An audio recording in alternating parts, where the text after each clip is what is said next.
Kunoo shamarran bahaa biiftuu bifa isin gartaltanan biiftuu baatee fakkaatan. Waalaikum warahmatullahi wabarakatuh.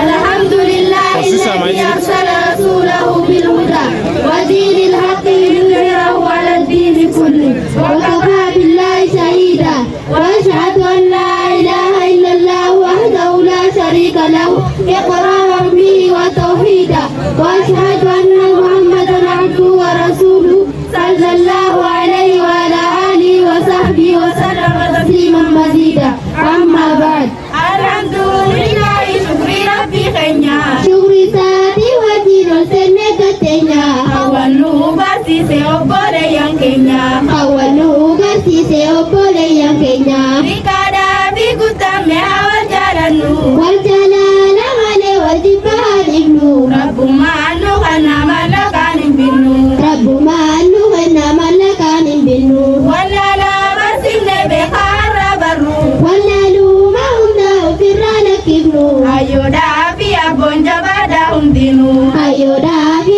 abonja bada undinu bekom saga bacu alap tusaini sigor saga badu ana timbegini haram bala jira karetin cahini haram bala jira karetin cahini barlani di Kenya bolana basa sera rapi maleka sirah bisa karuka rapi tiaranu barite hangami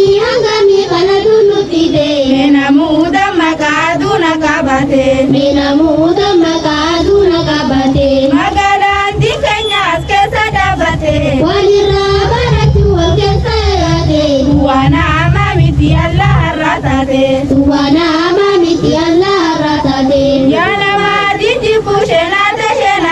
Allahumma galate azabati galte samu kabda khasara sigalte samu kabda khasara sigalte